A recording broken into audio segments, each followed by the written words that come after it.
Holy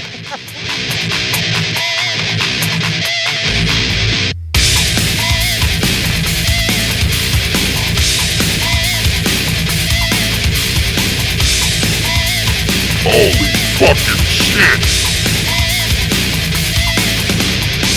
Yeah!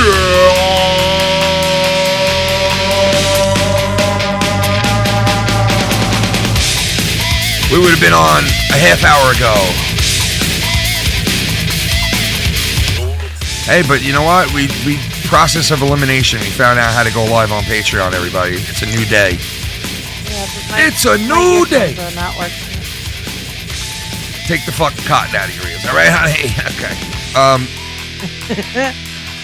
Yeah, so we were just trying the last half hour to get onto this son of a bitch, and come to find out, my wife set the date for tomorrow.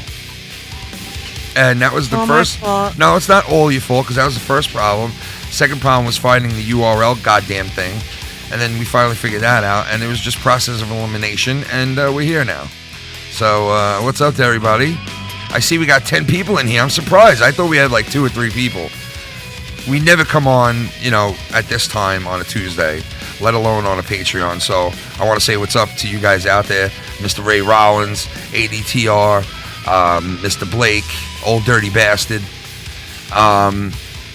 Look at Reality out there. He's in there. Fucking everybody's here. 11 people, man. I'm surprised we got that many, man. But I'm glad to see you guys.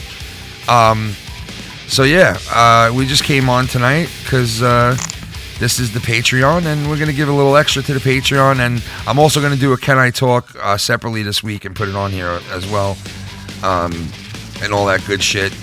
And yeah, got pretty trash this weekend. I'm probably going to lose the belt on Friday night. Like, it's almost 90% I'm going to lose the belt on Friday night. What's up, Rick? What's going on, man? I'm probably definitely going to lose the belt Friday night. And I didn't even get the fucker yet. And I probably won't even touch it. Did it get mailed? No, nope. Bobbit, last I know, was waiting for the money to come to him to send it back out. Oh. So I think I'm just going to give Bobbit money in his PayPal to send it to me. Well, there you go. There you go. That'll work. Yeah. Well, Derailed, what's up, brother? This isn't my idea, man. Big shout out to Joe's been going live on Patreon for a while, man. So, it's not. I don't want to take credit for anything that I didn't think of, but yeah. My floor is good. How's your fucking neck? Did you really fall on the floor? Oh my God, man. Yeah. Because I did not hear any thumps. I was out cold. Yeah, I was standing by the back door, and it was after I must have passed out on Corrupted Podcast. Like, I literally was watching footage from Corrupted Podcast. What up, Nate? And I must have passed out at some point, because I remember bits and pieces of it, especially when I'm going back and I'm watching the videos of all the stuff now. And I swear to God, this is like one of the first times I ever drank where I don't remember a lot of shit from the night. And I swear to God, you know me, Shannon. I know, because you're not a big drinker. No, I'm not. And I'll tell you guys a drunk story, too, that we never told on air of me and my wife right after this, which is pretty funny. But I'm not the type that used to drink and get so fucked up that I didn't remember what I was doing. And that's literally what happened to me, because I don't remember bits and pieces. Now, watching the replay on these shows, and I'm starting to like remember things here and there. They're like all slowly coming back to me, and I fucking then I remembered. Well, it was funny because I remember like passing out while they started the podcast, and I remember going on to like the beginning of the podcast with them, and then I must have passed out somewhere by the desk area over here, and I guess at some point I woke up. Got off the floor, thanks Ray Rollins, and got off the floor and fucking walked up to the back door, opened it up, went outside for a cigarette, right? Came inside, shut the door, I was going to lock everything up, and I whipped out my phone, I whipped out my cock in the middle of the living room. No, I was just kidding. What? I whipped out my phone, and I I remember looking at my phone, and then all of a sudden, the next thing I know, I'm falling backwards. And as I'm falling backwards, the one thing that I thought of was, don't put out your hands because you're going to break your wrist, you fat fuck. That's what I remember hearing in my head. Oh, that's terrible. So I didn't put my wrist out because I knew that I'd have probably 2 broken fucking hands and look like a real dumb fuck. So how'd you land, on your head? Well, I landed like on my ass because I kind of went like forward with my fat upper body, and I landed like on my butt cheeks type of thing. But it was a harder jolt than I originally like thought, because like a day later, I felt like somebody body slammed me, you know? God. And then I ate my wife's pussy. So it was, no, I'm sorry. You did not do that. But yeah, so fucking, that's what happened after that. And then I remember going and like climbing into bed at like 5 in the morning, 6 in the morning maybe. My God. It was just getting light out. I remember climbing into bed, and then. Wait, but did you get up off the floor? Yeah, of course I did. We didn't even discuss this part. Yo, listen, it hit so loud, and it was so loud when I hit I don't know how I didn't wake up. Listen, all I know is it hit so loud that when I hit the ground, I said, "Oh fuck, you better get up before they come running out and seeing you on the floor." Yeah, that's exactly what you would think. Yeah, so like I hit the ground and got up as fast as I hit the fucking ground. Oh, jeez. You know, so that was like, you know, it was like a boom, up, right back up again. And then I climbed. Drew wrote in the chat, "Drunken cheeseburger for life." Yeah, man. Let me tell you something, man. You know when they say you're drunk and you eat food, man, how fucking good is food when you're drunk? Like, it really is like. Some of that shit, like you could eat 9-day-old pizza with shit on it, and it's fucking all right. Well, maybe not that, but you could eat like some old shit and it tastes good, man. You know what I mean? The booty, the booty, the booty, booty, the booty, the booty, booty, the booty, the booty, booty, the booty, the booty, the booty, the booty, the booty. It's my man Ray Rollins. But yeah, so like to tell a quick story about being drunk, we were all right. So my sister is about 4 years older than me, and she had a lot of older friends than me. And she always was going to parties here and there. So I was dating Shannon at the time. The year was like 1990. It was like 96, I think. And we got invited to this party down the block from my house that my sister was going to, and it was all her friends and shit. And I played the drums, so I fucking took my drum set and I put it in its carrying case, and I fucking went down the block to this kid's house who had this big, huge deck on the water, like a beachfront house type of thing. It was nice. And yeah, it was awesome. And we set up my drum set, and they had the guitar there and the bass, and people were singing, and we were like up on the deck, you know, jamming out. And I was drinking and jamming, which I was in my glory. Like, I never drank and like got to play the drums at the same time, and I got to play in front of people for like one of the first times, and it was great, man. We were drinking all night. Then we started playing a drinking game after that. And it all went down. Yeah, I got so, you know, Das Boot. You know, you guys, I love my Das Boot and everything. Back then, we had this other thing, kind of like, was like what Billy Ricky beer bong type of thing. And it was this huge, like, chug, chug, chug funnel type thing. So that thing came out. And, of course, you know, I got to be like the big boy. And, I could out-chug anybody. So what do? I go heads up with these guys who are, like, you know, 15 years older than me and, like, are veterans at it. And I held my own. But I got until the driveway. Yeah, I got sloshed. So about an hour later, I turned to my girlfriend at the time, and I'm like, "Listen, I need to fucking absolutely get the fuck out of here right now." And she's like, "What's the matter?" I'm like, "I am so fucking drunk. It's not even funny, right?" So we leave my drums there, right? Didn't we leave the drums there? Yeah, because Jimmy brought them. Yeah, and the whole time I'm going, "Where's my drums?" And she's like, meanwhile.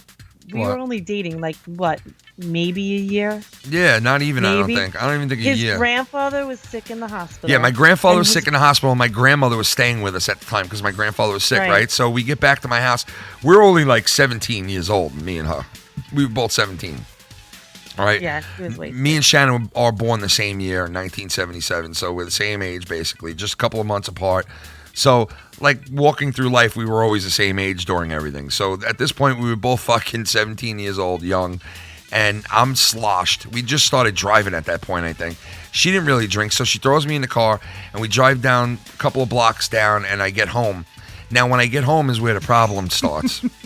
Because when I got home, she couldn't get me out of the car. And I was so fucking drunk that I fell out of the car. And when I fell, I like hurt myself or whatever, and I started getting emotional. So and then he was crying for his this mommy. chick is dating me for not even a year, and I'm in the fucking driveway going, get my mother, But get it's my like mother. really late, or what would you say? And she's early in the going, no, morning? she was like, Kenny, shh, you're being too loud. And I'm like, get my grandmother. No, I want my mom. I want my mom. And I was like, started are you- throwing up everywhere. I'm fucking throwing Meanwhile, up. me, I'm like, are you fucking kidding me? I don't even know your parents. Yeah, I'm not she's going like, in the house. she barely knows my parents. She just I started was gonna dating me, die. really. I'm fucking throwing up all over the place. The fucking drum sets are at my neighbor's house. My sister's nowhere to be found. I'm laying on the fucking driveway of the house, screaming. You remember, well, he calls his grandma Mama. Do you remember her coming out? Oh, What yeah, I the remember fuck her. is this guy? What is The he fuck doing is he out doing? here? Get him in the fucking house now, this big drunk idiot. What is he? He's I making. remember going, oh my god, this is crazy. This is fucking nuts. What am I doing? Yes, Nate, she has been nursing me, like you said. Literally. Literally. And when she became a nurse, I was like, nice.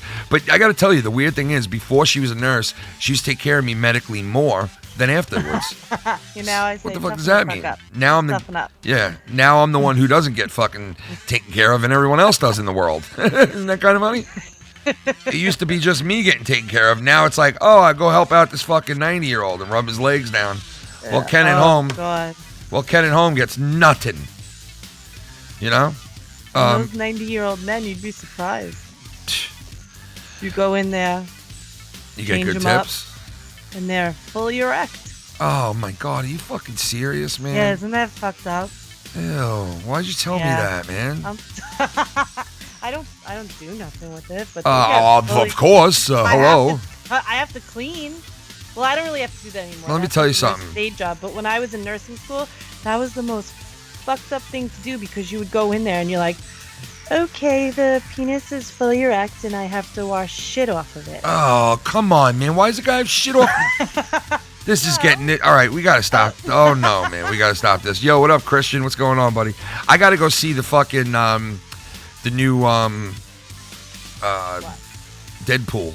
I got to see it. I watched about 15 minutes of it the other night on the app. I mean, on the website that you can watch the movies on. And it was a good couple of minutes, good opening, scene. And then I fell asleep. But I got to go see this movie because everybody's telling me it's fucking great. But there's so many good movies out right now. Solo is out right now. If you're a Star Wars fan, you got to go fucking see that. You also have Deadpool out right now, which is great. You know, we all just experienced fucking the latest Avengers, which movies have been really good in 2018, guys. I gotta say, movies have been good this year so far. You gotta admit. And we're coming around summertime now, which means all these other bigger blockbusters are gonna drop What now. else is coming out? I mean, there's so many good movies. We can go over a whole list of them. I got a whole list here. And there's so many good fucking movies that are coming out soon. And Deadpool was really, really, really like highly talked about, and it turned out that it is a pretty good movie. Filthy Mouth Gamer will give you his take on it tomorrow on Foul Mouths Live. We're going to talk about it for a little. No spoilers or anything. He's just going to tell you what he felt about the film. Oh, yeah.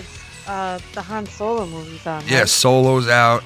Well, it's coming out and this week. So many good movies to go to the theater to see this coming weekend. It's really a great time of the year for movies, man. The beginning of the summer blockbusters and all that shit. So that's pretty cool. What else? Oh yeah, so fucking as I think everybody's heard, and I think JB did a show today, and if nobody's heard or you guys don't know, but supposedly he stepped down from Monetize This, which Did he really? Yeah, he kind of hinted towards it the other night on Twitter. I thought he was just. I thought he was joking around Yeah. too, but the excuse that he gave me was it's an excuse that I can't argue about. Like, you want to be with your family, you want to do more things with your kids and stuff. I can't argue that. You know what I mean? Yeah. Do I think he'll be gone for forever? I hope not. I don't think so. I think once, he takes a little bit of a breathing from it and kind of... How do we live in the same house and you never even told me this? Where have I been? Well, you heard this, though. But I thought that I saw it on Twitter, but I didn't think it was for real. No, I mean, I didn't think it was going to be for real either, but apparently it is for now. I mean... No, I don't believe it. Yeah, no, he's stepping down. He's not going to be there for a while. I think he's waiting till his Vegas Knights win the cup. What I think we should do and is... then he'll be back. Well, I mean, that's... Who knows? But what I think we should do is I think, like, after the great Himmelgard, because Himmelgard is, like, next in line. He's got 4,000 points in the bank. But you also have D Moon. Yeah, no, but he doesn't have as much as him. So he's got the edge there. So the odds-on favorite right now of becoming the champ is Himmelgard. That's the odds-on favorite right now. Because he could pull that out at any moment, 4,000 points. Yeah. Now remember, you got to get 4,000 points during a show to beat this guy. I highly doubt anybody's getting 4,000 points, especially if Himmelgard is not voting. Like a dumb question, but he can only cash it in for himself, right? Yeah. He can't like cash it in and say. No, he can't. I don't think he can cash it in and say I want like Tommy NC to have it. Or that would be okay. Yeah, I don't think he could do that. All right. But JB needs to be champ eventually too. Like.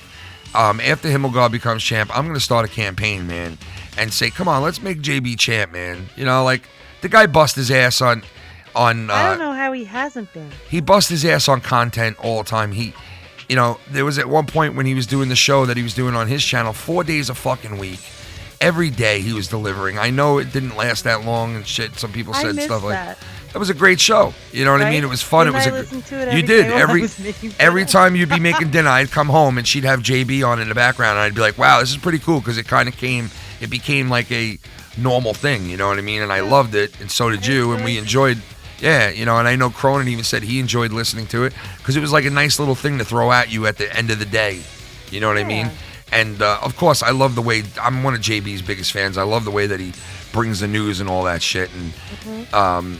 So it sucked when he stopped doing it, but to lead me back to the original part of the story is the guy bust his ass for content, and he did for a while. So he does deserve to be champ just as much as anybody else, just as much as me or Joe or anyone else. So eventually I hope that he could maybe get that soon, even if he's not on the fucking show, whatever, so be it. One night we all got to do something and get that in his hands eventually. Otherwise, go fuck yourself. You know what I mean? No, I'm just kidding. I'm just kidding. So that's going on. I'll monetize this, so it should be a little weird this Friday night. And odds are, I will be losing my belt. I can almost guarantee that the belt's gone. What belt? Gone. You don't even have it yet. Well, the imaginary belt that I fucking have in my imaginary hands.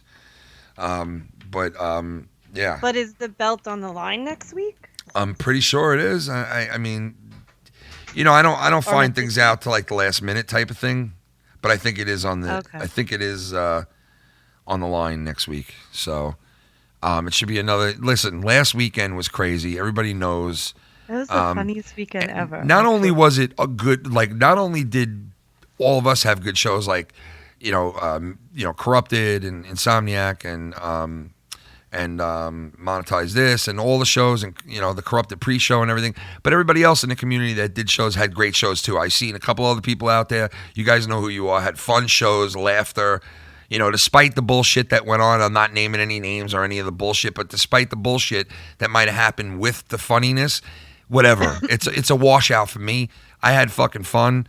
I haven't been that drunk in a very long time. No, you haven't. I think the last time I got that drunk on air was months and months ago. Yeah, when I wasn't home. Yeah, you guys went away, and you were at your mother's, I think, for the weekend, and I decided to drink and go on a live stream, and I got pretty fucking belligerent where I was screaming into the camera and blah, blah, blah. Not this bad. No, not as bad as I was this weekend. Really fucking. But let me tell you, though. But that Patron, I only had 3 shots. That shit sneaks the fuck up on you, man. Yeah, it fucking does. It really does. God. Like that shit is just like, here I come. Because it goes down so smooth. It really does, man. Like it was very smooth. Oh shit! Look at this. Look at this shit. Look at this shit, guys. We got a fucking donation. Drew? I can't hear you. Hold on one second. Hold on. Drew, the gatekeeper, man. My first wow. masculine son. Wow. Drew, man, thank you. What's up, Ken and Shannon? What's up? My question to both of you. Okay. What's that one time in your life when you knew you were going to die? Oof. Wow. Did you see the question? He said, was there one time in your life where you knew you were going to die? Me? Like I guess together, maybe? Together? For some reason you keep going in and out on me. I don't know why. Now I can hear you, but It was because of the donation. I didn't even hear it or Yeah, see you don't hear the donation. I didn't even see it because you don't have it set up. I know. I have it set up now. I put it up on the screen for a split second. But it's up there now in case it happens again. But I wasn't expecting any fucking donations, to be honest. I'm sorry. I didn't have it up there, so I do apologize. But, yeah, I mean, if there was one time... come on, Scott, don't start that shit in here, man. I don't want to get in trouble with JB having, that whole fucking shit go down, and please let's not talk. I mention him because he's my friend and that he's not on Monetize This. I'm not getting into any details about the weekend or anything like that to start any shit. So please, I'm not saying you're doing anything. I'm just saying, don't mention it anymore. Do me a fucking favor, please. What was I saying now? Something about, did you ever know when, I don't know, feel like you're gonna die? He asked us, did we ever have a fucking moment where we knew we were going to die? Yeah. Well, I mean, listen, I'll put it to you this way, Drew. Every time my wife got into a car with me, that's what she knew she was going to die. Because every time we got into a car, you would hear this. Stop. You're really fucked up. And that's the hand thing that you hold at the top of the door, the handle that's at the top of the door. You would hear, and I'd be like, motherfucker, touch the door handle one more time. Touch it one more time. And I'm only going 30 miles an hour. This motherfucker's sitting in the front seat going, and I could see the fucking fear in her eyes. I'm like, babe, I'm doing 60 miles an hour on a parkway, and there's nobody next to me. Bit of a crazy no, don't bullshit. You are such a liar, because if any one of these people got in a car with me and drove with me, they would see, no, there's nothing wrong with his driving. You just can't drive with anybody. My father could be driving. Your mother could be driving. My sister could be driving. It doesn't matter who. You're going to hear... You're fucked up. And the motherfucker used to squeak. I went into that cock-sucking fucking thing with WD motherfucking 40. I need to grab the thing, but... I WD 40'd that fucking handle 90 times, and every time you would grab it, I hear... And I'd want to just backhand you in the fucking front seat so bad. I just want to go... One time, I just want to be able to go... Pop right in the mouth and go, touch the motherfucker again. But I know I can't do that, and I never would do that. But I just always wanted to just be like, you want to touch the motherfucker? I'm going to fucking touch it again. Touch it. You motherfucker. I used to, oh my God. Oh, so bad. Oh my God. And so, you know what I started doing, guys? When we first got married and we first had our first kid and everything, I would be the man. I'm driving everywhere. I drive to Pennsylvania. I drive to Carolina. I drive to, I'm the man. I drive. Guess what, guys? I haven't driven since fucking 2005. She drives everywhere. The only to YouTube and I drive. Yeah, the only place very good that way. The only place I drive to now is to work. That's it. If I'm going anywhere with the family, she drives. If we go to Pennsylvania, she drives. If we go to New Jersey, she drives. If we go to Florida, she drives. Because I'd rather sit in the front seat, and I like driving. I like driving road trips. I'm a good driver. I like driving road trips and all that shit and doing all that. I like driving. I like actually driving. Now, instead of driving, I like it even better now, because now I could sit in the front seat, put on my earphones, put on YouTube or whatever, and just sit back and let her drive. So I said, you know what? It worked out better for me, because I refused to drive with her. I told her one time we got into a huge fight because she was scared, and I wasn't even doing anything. Driving weird or wrong or anything. And I told her, you know what? I will never drive with you again. And sure enough, I never did. I will never do it again. True story. Yeah. So, yeah, that's a true story. So, every time she got into a car with me, she almost thought that she was definitely going to die. You know what I mean? But I really did feel like I was going to die. You did. I know you did, because I would see the fear in your eyes. Oh, well, I mean, when you had cancer, it's a whole different story. Yeah, that's a different story. I mean, yeah, then you definitely felt like you were going to die. Looked it right in the eyes. Once the doctors told us those numbers and they brought us into the... Like, when you first find out you get cancer, you get the phone call, right? And I hate explaining this to you guys, but this is how it is for so many people in this world, man, who have beat it and died, and their family members that have experienced it. You get, and I'm sure you guys out there have all had somebody that you love die from cancer, or it has cancer, or came close to it, because it just affects so many people. Yeah. But in our situation, and in a lot of situations, when we met a lot of people at the chemotherapy place and shit, they kind of had the same experiences as us. Like, you get that phone call, and they don't put it to you softly. They don't give it to you on a bed of letters. They just give it to you hard and blunt. Yeah, no, remember that when we went to my oncologist the first time? I'll never forget it, and that's what I'm leading up to. Bad. That's what I'm leading up to. Like, you get the phone call, and they basically throw it upon you, like, yo, you got fucking cancer. Okay, this is how, they don't even really tell you how far along or anything, but then you got cancer, you got to get into the doctor as soon as possible. You go, you make the appointment, you go in there, and you go, most of the time, if you're lucky, you go with your family, or you go with your husband or your wife, or whatever the case may be, and you sit down and you listen to real deal numbers, real deal fighting like numbers. Yeah. And when you hear those numbers and you actually know what you're up against at that point, holy fucking, like, you want to talk about. Yeah, he got up. I could started not crying and could not listen no more. Could not listen no more, because this doctor basically said, it's over. She laid it all out. Yeah, she was like, basically, she good told luck. me that my 5-year survival rate was only like 8%. Yep. But I beat it. Yeah, she beat it, man. It'll be 7 years in You September. fucking guys, I knew she would beat it, and I was always. I didn't. Listen, but Shannon, I was always positive during that whole thing. Like, Yeah, thank always was God. positive. Like, you're gonna beat this. There was one time where I thought you weren't gonna beat it. Was when it was New Year's, and we have 2 little girls. They're like fucking 7. They're like 3 and like 6, right? And New Year's rolls around, and my wife don't even come out on New Year's to be with the kids. And I'm like, come downstairs and be with the kids. Like, what are you doing up here on New Year's? And she just looked at me like, get the fuck out. I don't want anything to do with anybody. And I was like, what the fuck? Like, yeah, that was bad. Never seen her like that before. But I guess she at that point was kind of like, feel like celebrating. Yeah, it was pretty fun. And I hate to do this to you guys and like pull this shit out.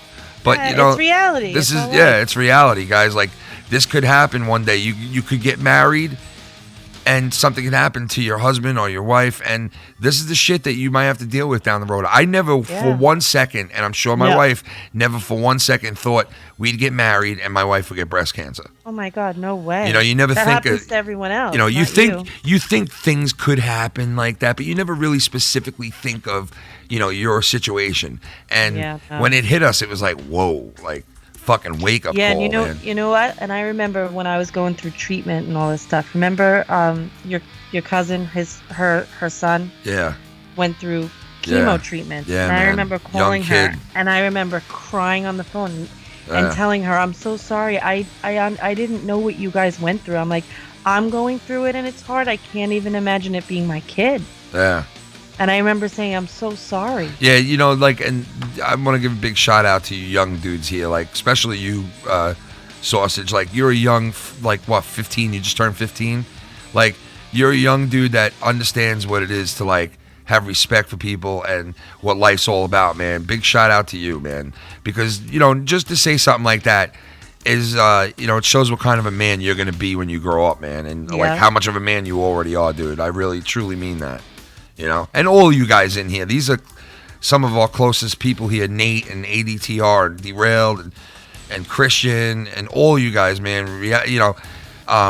Blake and fucking all you guys, man. All of you guys. Like, these are the people who, like, are the main people for Foul Mouths Network, And I know you guys all found me through Joe and all that shit, but you know what? I thank God every day that I got to get into Me too. And get on into this community. You have no idea what this did for him. He was a lost soul for a few years when I was sick. Yeah, I really. And getting into this, it brought him back. My to comedy, life. like what I used to want to do comedy wise and all that, just went away. It just went away. I stopped playing hockey. I stopped doing what I loved, and just. Yeah. Just I just stopped doing it all. Well, because you were trying to be so. Yeah, and even after that, for all of us, and even after that though, even after like you beat it, it was still a fucking like hard tunnel to go. I mean, sure, I'm sure for you, I mean, it was worse. You know what I mean? But well, don't forget, I always wanted to be a nurse, and it just didn't work out. I had gone to nursing school like towards the end of high school, and I had an older, I guess you call him a patient, that ended up passing away, and I had a really hard time dealing with it. And then I was like, okay, well, nursing's not for me. I can't handle this. So I went to college to be a teacher.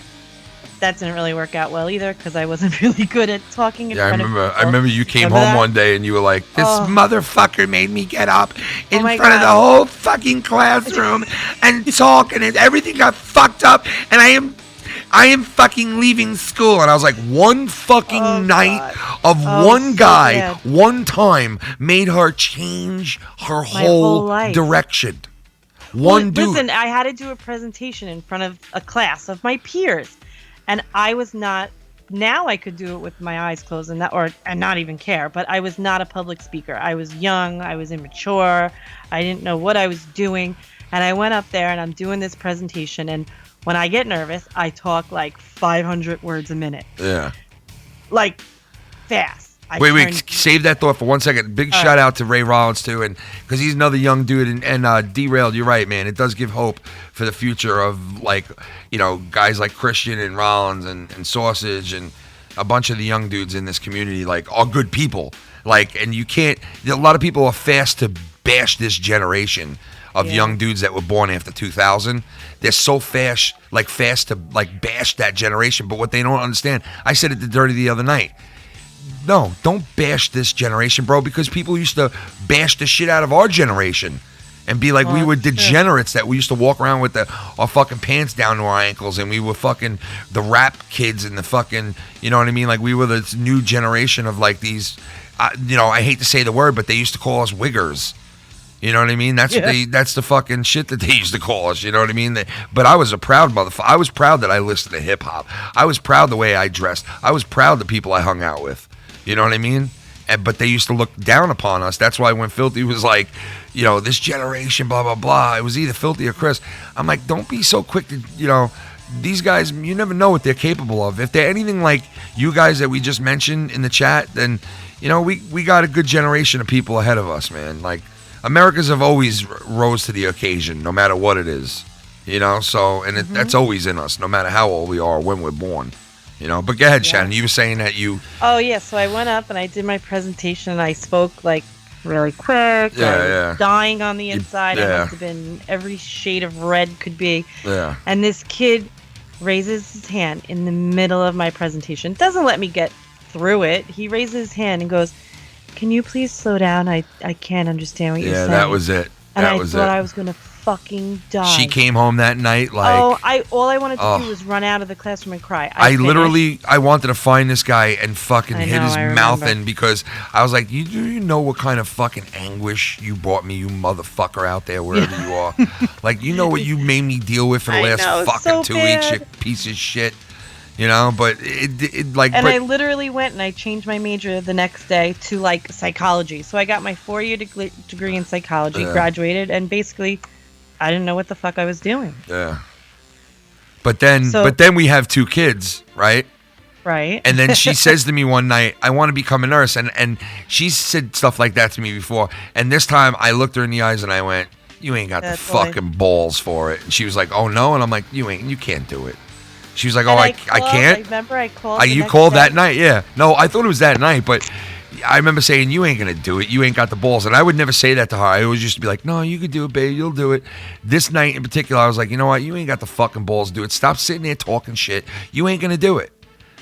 And she was like, "You know what? I'm gonna fucking do it." And the next day, she signs up, and then she goes like this to me: "I signed up today, right?" And I was like, "Bull fucking shit. I'll believe it." And it was the last day you could apply. Yeah, but I was like, "I'll believe it when I see it." And sure enough, like what, a couple of weeks later, you're like, "I got my first class." Got in. I'm like, "Oh my god, she's really doing this." Yeah, so with 2 kids, all right, a fucking not even a 1-year-old and a 3-year-old, okay, diapers. They were both in diapers at that point, okay. She leaves to go to school 4 nights a week. Yeah, I worked 5 and days worked a week. during the week, and I was home with the kids every night after work during the week for fucking how many years? 2 years, 3 years? About 3. About 3 years, man, and it was crazy, man. We were doing homework, me and the girls. We were doing PJ time, bathy bath. I became fucking Mr. Mom.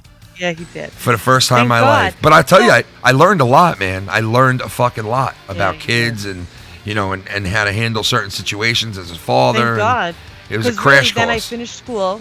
Yeah. I graduate. We were on a freaking high, right? Yeah, And then, so that was May. I passed my boards that July.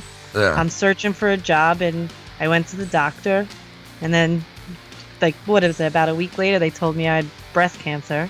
And we were, like, knocked down to the lowest of the fucking low. And we did what we had to do.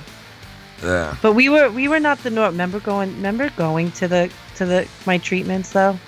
That was so I you know, I was sad walking in there, and I was one of them. But I was sad looking at everyone because, like, we just, like, I don't know, didn't you feel, I don't know. No, let me tell you this. Cancer, when we walked into that, so sad. when we walked into the place where you get, like, the chemo and the radiation and all that shit, Yeah. when we walked into that place and I looked at the other people, well, when I would look at my wife, I'd get fucked up. But when I saw these other people there too, the kid, listen, cancer don't give a fuck. Yeah, You could be old, you could be young, you could be black, you could be white, you could be any color in this fucking world, you could be any race, any creed, any nationality, any age, it don't matter. Cancer comes for you. And it's all just a big crapshoot. And the people that were in there were a lot of young people, a lot of older people, and it was just a mix of every kind of color and person you could think of. And they all had one thing in common. They all had AIDS. No, I'm just kidding. They all had cancer. My God. I'm kidding around. They all had cancer, you know, and it was fucked up. But I'll tell you, the one thing that was the most fucked up thing that I've ever done in my life, and I'll say this till the day I die probably, is besides cutting that guy's limb off with the fucking butter knife, What? yeah, you remember remember that on the side of the highway thing? I cut that guy's arm off. Okay. But the worst thing I ever did was to cut my wife's hair. Like, that was a sad story. that was so fucked up because I told her, she kept saying, you know, I'm gonna have to lose my hair soon, and I thought, it started falling. but out, wait, though, at yeah, that but point. listen, you I told you, fuck that, leave it until it falls out, and you were like, all right, you know, you'll see what happens. It's gonna get all fucked up. And I said, how could it get fucked up? If you're just combing it every day and you're leaving it in, your hair will be fine. Just don't cut your hair. I did not. That's one of the things that attracted me to her first was a blonde hair. So for a good month, she left it, and then all of a sudden it started to get to the point where it started to look like dreadlockish a little bit. Yeah, it was like clumping out on the And she was like, pillow. Ken, we got to do this. And I'm like, no, I'm not cutting your hair. And she's like, look at it. It's all fucked up. It's got to come out. And I was like, I can't. She's like, then I'm going to do it. And I was like, no, I don't want you to do it, you know, and hurt yourself or cut yourself or whatever. So I fucking took my buzzer and I buzzed my wife's like foot-long hair in the kitchen of my parents' house, like sobbing like a little twat. Because and then remember, I the never little one thought. came down. Yeah, my little one comes down Our and goes. 3-year-old comes down and she has this mean look on her Oh, face. she looks She's a so little pissed at tuffy. me. And they, you know, we talked to her and both the girls as much as we could, but she looked at him and I was like, "What's the matter?" And she goes, "I'm mad at you, Daddy." And we were like, "Why?"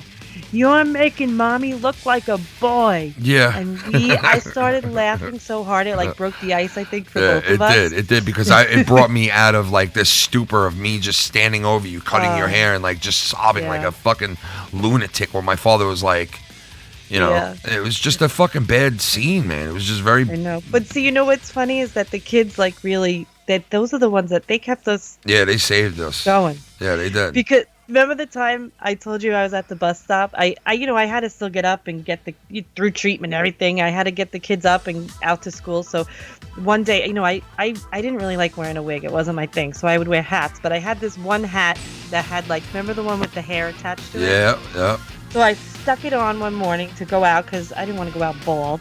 And we're at the bus stop. Remember Sammy? She looks up. She's 3 years old. I'm waiting for the older one's bus to come, and she looks up at everybody, the whole like neighborhood at the bus stop on the corner, and she goes, "My mommy has no hair. That's a wig." And I was like, "Oh my God, I'm gonna die right now." Like, not that anybody didn't know, but it was so funny. We all were laughing. They just break the ice. Yeah, they kept us like, there'd be points where we just want to give the fuck up. Yeah. And the only reason we would keep going was obviously because of the kids, so. Yeah. Yeah. Yeah, so it was. And we were the funny ones, and all the nurses liked working with us when we would go for my treatment. Yeah, right? they did. We'd be in there laughing, cracking up, watching movies. Yeah. Well, I went out and bought my wife a fucking iPad.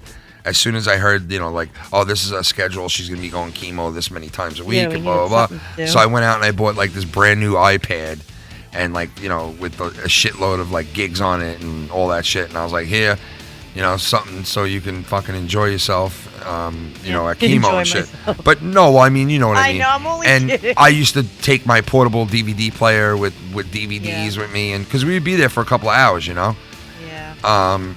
And I bring a dildo and all that shit. So, and it was crazy. But to see all these other people in there like that was really just a fucked up thing. Like I highly recommend, like if you never experienced something like that, like to walk, like if you ever walk into a place like that, it will definitely change your outlook on a lot of things, man. Yes, look at this, man. Fucking Ray Rock in the chat. Holy fuck. Rock. Mr. Ray Rock. What's up, buddy? Ray Rizzle for Rizzinator. But Kenny, you remember though, like, it was like weird, like when we were going through that, we would try to be like as normal, just as normal as we could. But every once in a while, like all of a sudden, like somebody would stop and like have a conversation with us. Yeah, because and the one thing that they would notice a lot was my wife had no hair, like because she didn't like wearing wigs, so she would pop the hat on if we were going out somewhere, like real quick to like Walmart or whatever. Remember the taxi cab in the city? Yeah. Remember that driver? Yeah, I remember that, yeah. I'll never forget that. That was just that was crazy. Yeah, hell yeah, Ray Rock. Much love and respect to you too, brother. Thank you. Well, I remember people stopping and like talking to you because they saw you bald, your head. Like you would wear a hat most of the time, but they knew, like you knew. And then there'd be other moments where we were standing next to somebody, a chick, who had her hair cut off and had a hat on with the... I know, and I'd be like, look. And would have the pink ribbon on somewhere on like, wearing a pink ribbon type thing on like their pocketbook or wherever. And you'd know, okay, that woman had breast cancer. You know what I mean? It was like this unwritten sisterhood of these women. And I got to tell you, if you guys look up, Long Island is one of the most condensed populated areas of breast cancer in the whole U.S. Yeah. And they think that it has to do with Grumman, which used to make all the World War I and World War II airplanes out here on the island. All the wires are above the ground. It's all the electrical wires are above the ground and all that shit out here. And there's also a spot in Bethpage where there's a plume of like this toxic shit. And so many people live within this plume area. And I didn't live that far from there. I grew up. It's pretty fucked up, man. They just shit on us, the government. They don't give a fuck. They just keep dumping shit and letting people get breast cancer. They don't give a fuck. No, they don't care. So they won't even give you the meds that could cure it. Like I know there's cures out there. Oh, come on, yeah. But they're treating cancer now, like they literally cancer's treat it lucrative. Like diabetes. It's lucrative. Yeah. Cancer is lucrative, man. Yeah. AIDS wasn't lucrative to them because people were dying fucking left and right. At least with cancer, you got... No, it's lucrative. No, it's not anymore, though. Yes, they are. Yes, it is. They medicate. I understand, they're all medicated. They don't die anymore. But it's not like it used to be. Not millions of people have it. Right, because they're keeping it at bay. They're giving everybody meds to just stay okay. It doesn't cure anything. Oh, yeah, fucking Christian in the chat. Christian in the chat. He knows about Grumman and the fucking whole Bethpage fucking plume and all that shit because he lives on the island too, so he knows about that.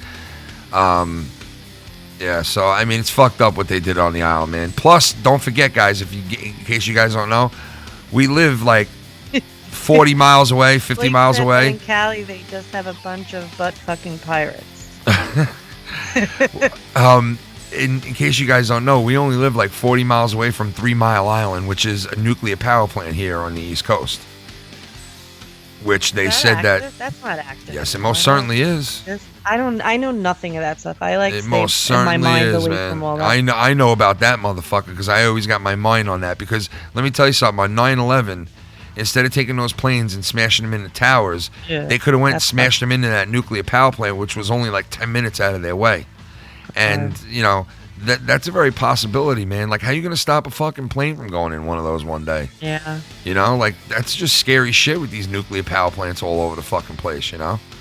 Yeah, Blake. Speaking of fucking butt pirates over there, he showed me a video of fucking like, going through like his neighborhood and how beautiful it was and everything, and he's just saying whatever the fuck he wants out loud. And I was just like, dude, you're fucking funny, man. Like he's just walking through his neighborhood like Mr. Rogers and shit, recording everything, dude. It was so funny, man. Oh my god. Drew says we have a nuclear power plant about the same distance. Yeah. Oh. Scary. Where does Drew live? He lives in like by Kansas City area, right? I have no idea. Missouri, somewhere in there, I think. I have no clue. Yeah. I forgot there's a delay, so he's not going to answer right away. Wow. So Nate, you got one next to you too. I guess we all fucking. They're everywhere. Yeah, they are. They run the American energy. Basically. Yeah. The big power plants. It's the same thing with like Japan and shit too, like with all those, Kansas City, with all those fucking, earthquakes and tsunamis and shit over there. Like these guys got to worry, man, because they got their fucking power plants in the middle of like faults and shit. Like that's just scary shit, man. That is scary. The suburbs. He said the suburbs of Kansas City. That's pretty cool, man. You motherfuckers beat us in the World Series. You motherfuckers. Did we ever get where you both were on 9/11? No? That's pretty cool you brought that up, man. That is something we could talk about before we end the show. I was late driving to work, actually. It's fucked up. I spent more time with her sister on 9/11 than I did with her. I know. I got stuck at work. Yeah, so I worked at a cemetery at that point. And I was working at a cemetery, and I'll never fucking forget it. I just got breakfast. I was sitting down at the table, and I was watching Jerry Springer on Channel 11 here in New York. And now Channel 11 here in New York, the antenna to Channel 11 was on the top of World Trade Center 1. That was the antenna to Channel 11. So when you had regular air TV back then, you would tune in to Channel 11. You were getting that feed from the top of the World Trade Center.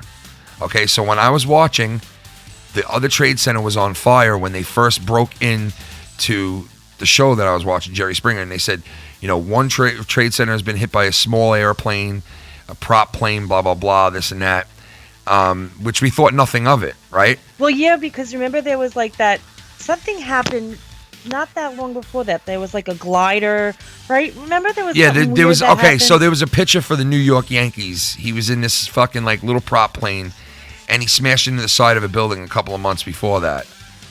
And I think it was pitcher Corey Lytle, something like that. Something weird like that, yeah. Yeah, I'm pretty sure if you look it up, that was his name. He smashed into the side of a building, and so our first instinct was like, oh, look, yeah, it wasn't a big deal. Copycat, yeah, it was right? like, yeah, we were like, oh, it's it's a small thing, it's not a big thing. I kept thinking, oh, they're gonna have to rebuild the top of that tower, and hopefully nobody got killed. And as I'm watching this, they broke off of Jerry Springer. They show us the World Trade Center on fire. And in the background, I see a little speck, a little plane in the background on the television feed that they're showing us. And I'm sitting there with 5 or 6 other dudes watching this. And, like I said, they just broke in through Springer. Nobody said a word. We're just looking at the TV. And as we're looking at the TV, that other plane gets bigger and bigger and bigger. And before you know it, it hits the side of the building. You see a big bubble of fire come out the building, and then all of a sudden, the TV goes blank. And we're all sitting in the room looking at each other like, what was that? And they were like, was that the first one that was seeing a replay? And I was like, no, I don't think so. And all of a sudden, the TV pops back on, and it shows the second tower now with a big, huge plume of smoke coming out of it. And we all looked at each other in the room and knew exactly what it was, just like every other American did at that point. Yeah. You know what I mean? I was late to work. But let me tell you guys something before we get into what she was doing, what I was doing. My brother-in-law was there for all this shit. He was there, ground zero. He was right there, right? he heard bombs going off everywhere in these buildings, okay? He heard bombs going off in World Trade Center 7, which is another fucking 40-story building that just fell out of nowhere. He heard bombs in the other building across the street that just fell out of nowhere. And he heard weird things and told me, Ken, I'm not going to tell you that this is what happened or that this is what I think happened. He said, all I'm going to tell you is some weird shit was going down and weird shit what I was hearing was going on. And that's all I'm going to tell you. And that made a lot of sense to me at that point, you know. But so I left my job early because I started listening to it. My boss comes upstairs and he goes, and I swear he talked just like this. Y'all gotta get back down to work now because the show's over. The show is over. And I go, don't you realize that we're under attack? And he was like, oh, please, just get back to work. The dead gots to be buried. And I'm like, okay. So we go back out to work. I was working with a deaf guy named Harry, okay? Now, this deaf guy had scanners and police radios because he's like a cop-loving type of guy, so he had all these things. And he brought out this big scanner with him, and we put it on the headstone, we turned it on, and we started listening to the scanner. And the shit that we heard over the scanner spooked the fuck out of me because I heard, like, shitloads of firemen and cops trying to go over the bridges to get to New York City to help out.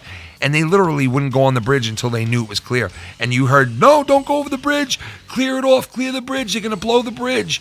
They thought that all these bridges were going to blow. They thought other buildings were going to blow. They had the Empire State Building quarantined off because they said there was a terrorist in the Empire State Building. There was like all these other shit that broke out and all went to hell as soon as those planes hit that building. It wasn't the only thing that was going on in New York City at that point. There was rumors of all this shit. New York City underground train systems being fucking poisoned. There was all kinds of rumors. They thought that there was 500 fighters coming to Ground Zero with machine guns and there was so many different scenarios and rumors that were going on at once. It was insane. So, and I was hearing this all on this fucking scanner radio that and the cops. And then cops, you're calling me at work. Get the fuck home. Yeah, I was telling her to get home. There's no reason. I'm getting phone so calls bad. from my cousins who live in Florida, my cousins who live in all over the U.S. and all over the world. Day. And then I have cousins who work in the World Trade Centers. My cousin Frankie worked in there, and his brother Johnny worked in there, and they delivered the mail to every floor. So they would get the mail from the mailman, and they would deliver it to every floor. And that was the first people that we called, and we could not get in touch with them. Okay. And then my uncle. Your uncle too. Yeah, her uncle. Yep. NYPD. Yep. And was in the building. In the building, he was. No, he wasn't. He wasn't in the building. He was at one point. Yes, he was. He was there for cleanup, but actually, when it happened, his unit was sent out, and most of, I think. Well, let's tell them what happened to my brother-in-law.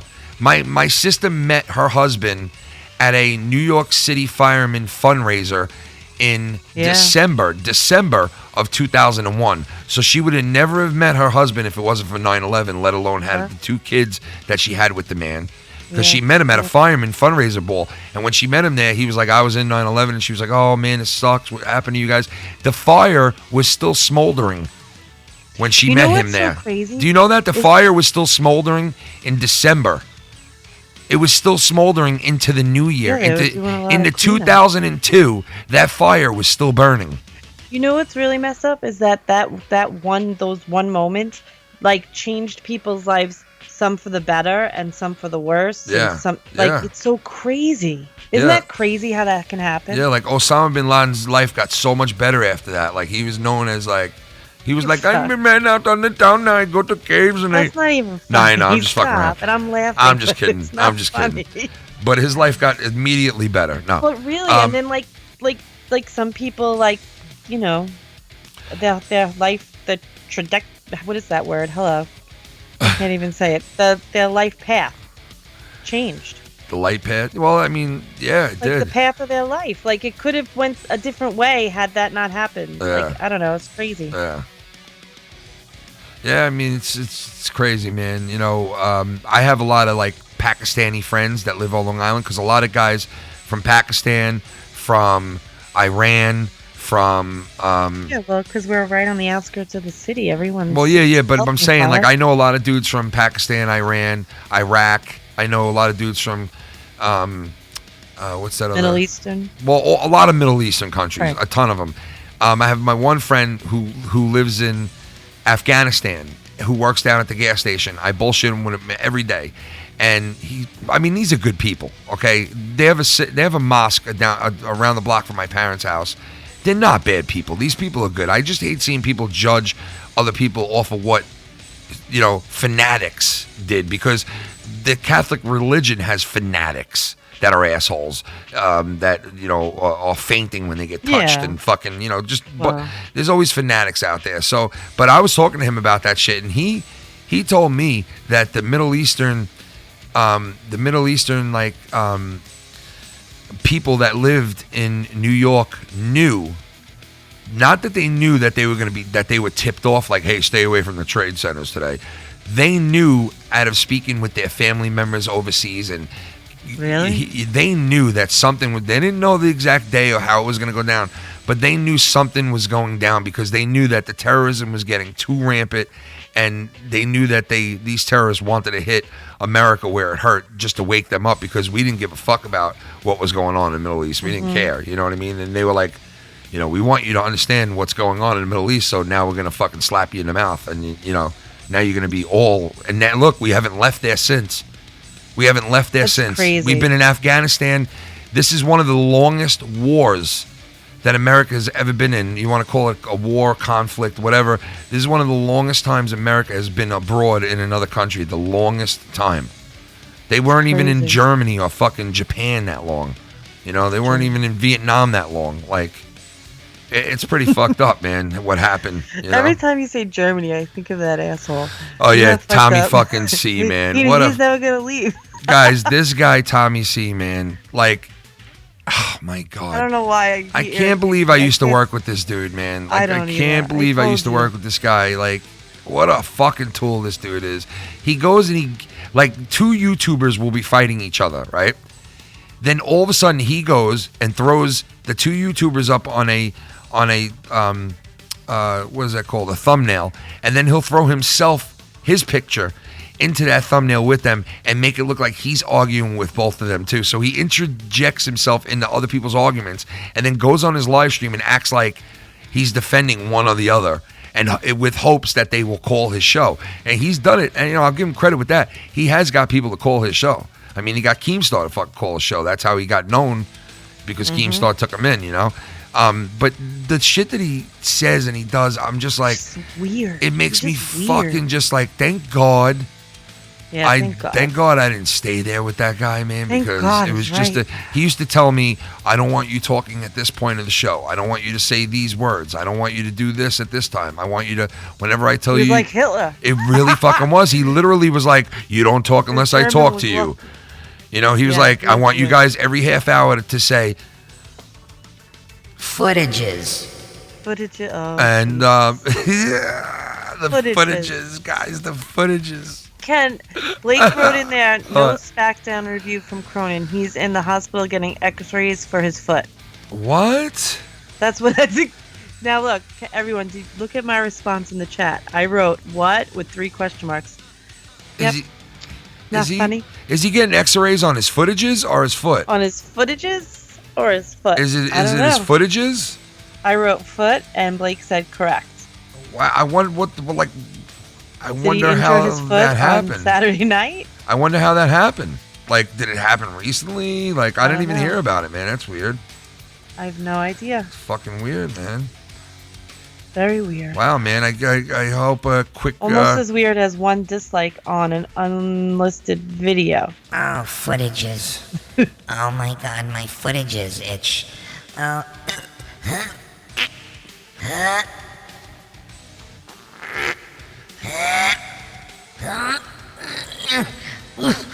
Oh my God.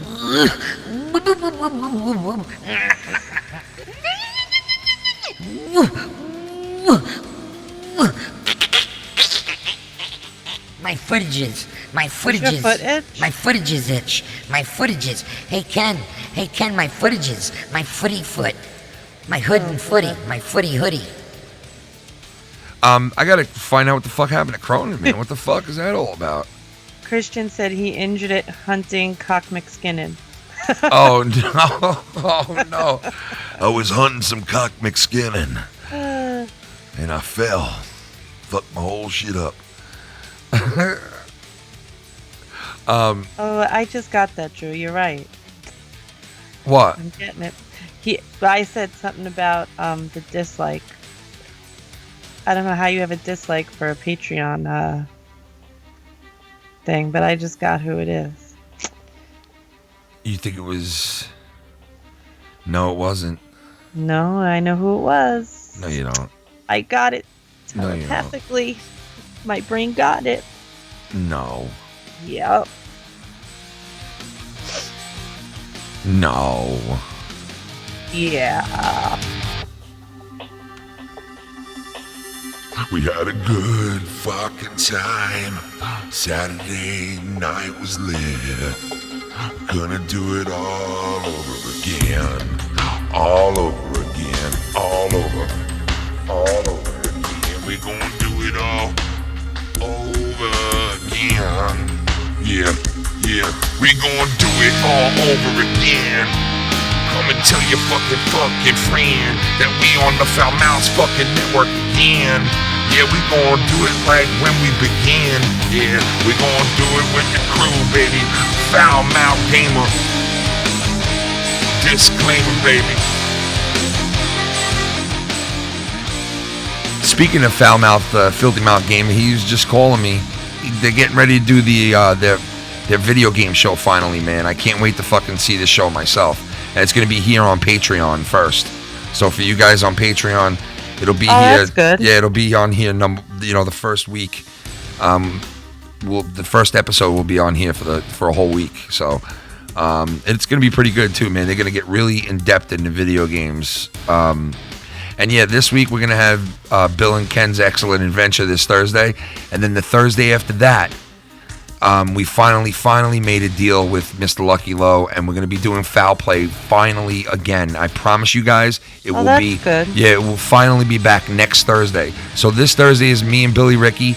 And then the Thursday after that is going to be Foul Play. And then the Thursday after that will be Billy Ricky. And we're going to do it bi-weekly. Foul Play, Billy Ricky. So. And then the channel's back, right? Yep, and the channel comes back this now listen, Sunday. I have a question. This Sunday, guys. Sunday. Sunday. What?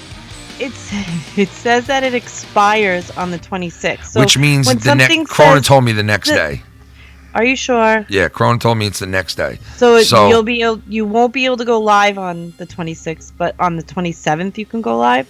Yeah. So guys, this is what we're gonna do. Okay. The Saturday we're gonna have the last show of Insomniac on the FMN network, and then Sunday we're also going to do a live show that we're going to come on and do a really long show where we're going to hang out the whole night. There's going to be no leaving abruptly after 2 or 3 hours. If you guys are around, Patrol. we're going to be having a fun time. I'm going to get drunk again. No, he's not. Yes, I am. Both nights, No. probably. Both nights we're going for next week. And I don't think so. I am. I'm getting Jägermeister this time. Oh, no, please don't do The that. fuck up out of here, girl. I'll do what the fuck I want to do, girl. What you talking about? You clean up your vomit. The fuck is you talking about, girl? Do what the fuck I I'm want moving to out. do, girl. Yeah, you moving out, all right. You like fucking Billy Joel, you be moving out, girl. I'm moving out. That's right. Moving the fuck out. Oh, God. You moving the fuck out, yeah? Yeah? That's right, I'm leaving. Have fun. I'm... What? I'm just fucking with you. Jesus Christ. I thought it was my earphones again. No, I was going... Oh, all right. I love you. I'm moving out.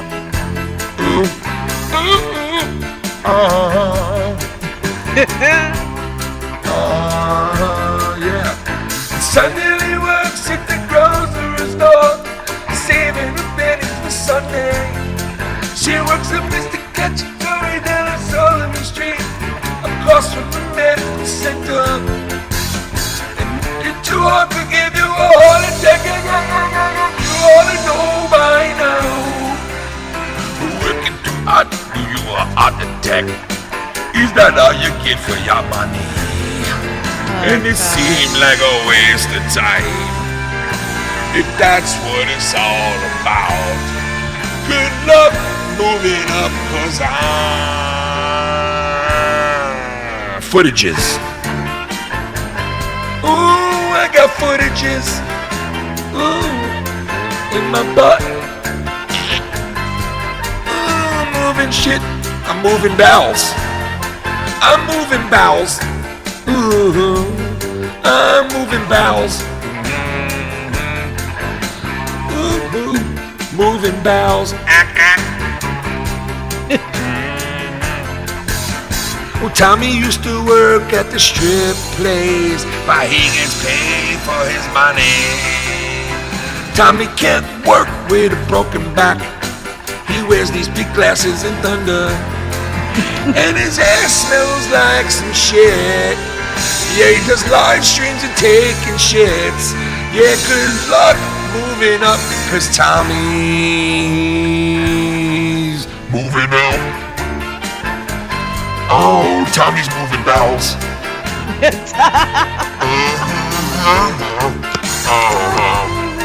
Moving bowels. You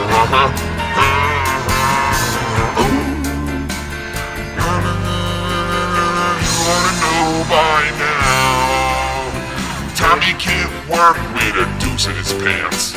He gotta go home and change his diaper. Seems like a thin time, but it seems like a waste of time. Good luck, Tommy, cause Tommy is moving his bowels. Moving his bowels. Tommy's moving his bowels.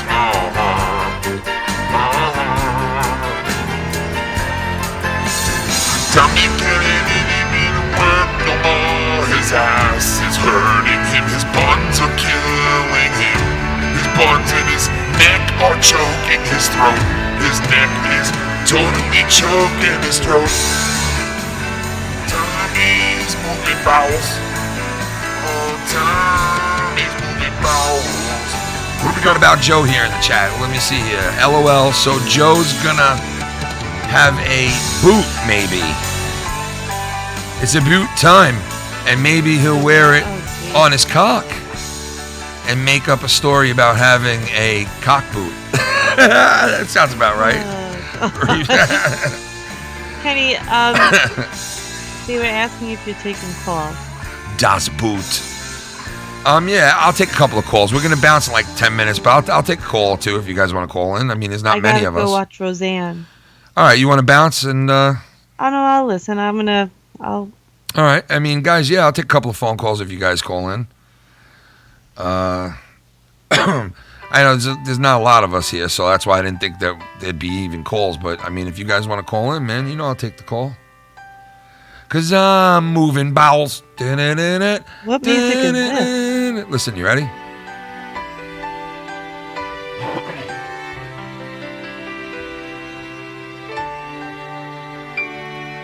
I once sprained my foot, and I went to have x-rays done, and they said you must wear a boot upon your leg.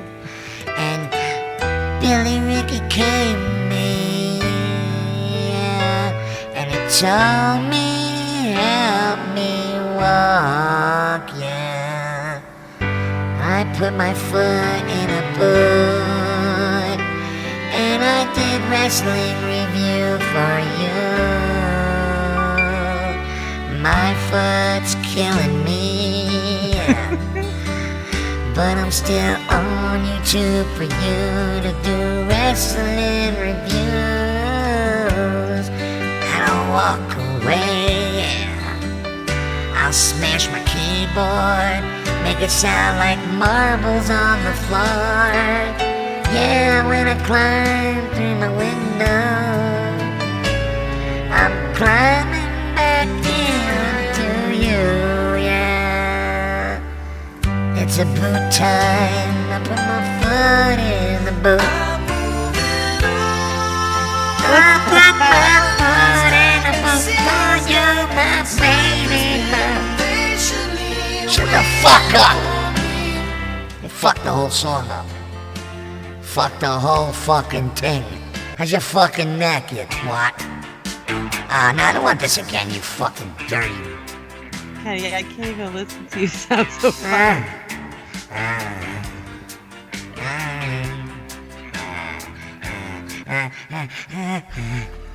You don't like that, Shannon? No, the voice is funny. All right, well, listen, guys. I'm going to be doing a lot more of these. I promise you guys. I finally found out how to go on live. Well, Shannon figured it out. We both figured it out. So I will be coming on doing more of these live shows. And hopefully we'll get bigger and bigger crowds in here as we go along. And shout out to the chat. Shout out to the Patreon people, because this is the Patreon people. That's the only people here right now are the Patreon people. So big shout out to all you guys. Thank you so much for being in the Patreon here. To all the new Patreon members, we got 2 new ones. We got a couple of people who left too. And shit happens, you know. If any of you ever do leave down the road, I'm not saying you have to tell me why you left or what the deal was, but if it was something having to do with the programming or something someone said or anything like that, please let us know so we can make things right. And that's not even saying, oh, please stay with us here at the Patreon, but maybe an apology needs to be thrown out there or something. So if we have a fuck up and you guys feel a certain way, don't hesitate to contact any one of us. Me, Filthy. I always tell him when he fucks up, so. Yeah, so, yeah, she does. She definitely does. Even when I say the littlest thing, she'll let me know if it was fucked up or not. Trust me. So, but yeah, I want to give a big shout out to all you guys on here. This is the first time I get to actually connect with just the Patreon people. So this was kind of cool. Shannon, you came on tonight for the first time, really just me and you.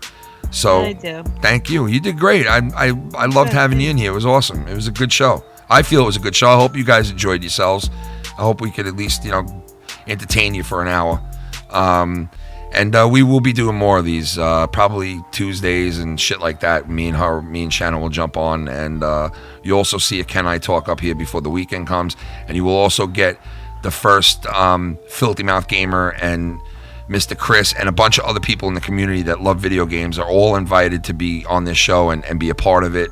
We'll give you guys further details this tomorrow night on Foul Mouths Live and on Saturday's show, which will be the last show on FMN, and then Sunday night will be the first show on Foul Mouths Network back. So I hope everything's all right with Joe and his boot and all that shit. Yeah, you're gonna see Mrs. Foulmouth Ken on here more often. I promise you guys that. I had fun with her tonight. You had a good time, Shannon? I did. Yeah, I did too, man. It felt good to get the story out there of the whole cancer thing, and like somebody said before, that it's an outlet for them to come on here just as much as it is for me, and I get that. So thank you guys for coming in here, to the people who did, and God bless you guys, and we'll see you guys soon tomorrow night if you guys are around. All right. Like I said, feel free to hit us up on Skype, Twitter, wherever you can reach us. If you have anything to suggest, anything you want to say, topics that you want to throw at us that you think that would be good, anything at all, music that you think I should hear to put on the show, song parodies that maybe you thought of that you think I would do it good, anything at all to anyone out there, please don't hesitate to contact us. All right. So that's about it, guys. We'll see you guys tomorrow night on Foul Mouths Live at 9 o'clock. All right. Chan, love you. Good night. Love you. Good night. See you in 2 minutes. Bye. Peace, guys.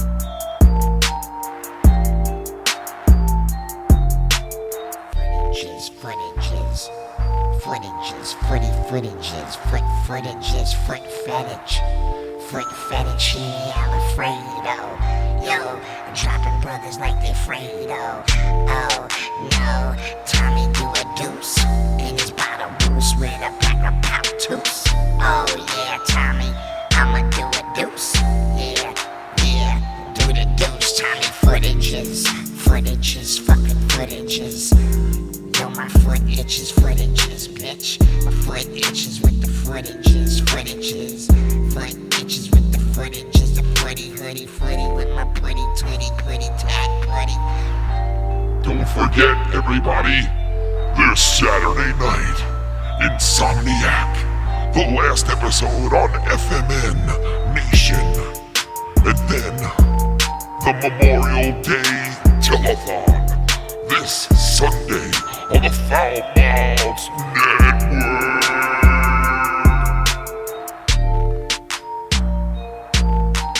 This week, Bill and Ken's Excellent Adventure returns. Catch it on the Billy Mickey channel. And next Thursday, it's back. Foul Play. See all y'all tomorrow on the fucking FMN Nation.